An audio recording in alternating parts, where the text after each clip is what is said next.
Yan guys, meron tayong gagawin na LG washing machine. Yung door lock niyan nag-stock up na. Hindi na bumabalik.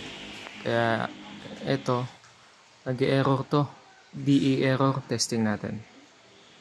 Yan no, nagdi-DE siya. Kasi nga hindi na lumalapat. Yan.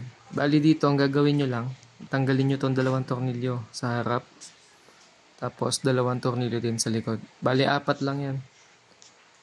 Pag natanggal nyo na yung apat na yon, ito na yung door lock. Pag inangat nyo siya, makikita nyo. Dalawang tornilyo lang din tatanggalin nyo dyan. Yan. Ito napalitan na to ng November. November po. 2022.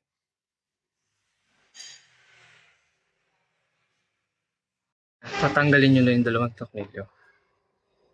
Ito.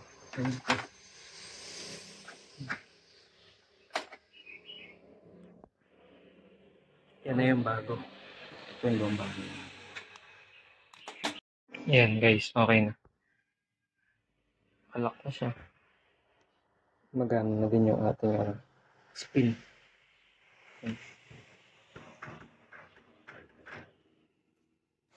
Kung nagustuhan at nakatulong tong video natin na to, please like, share, and subscribe. Salamat!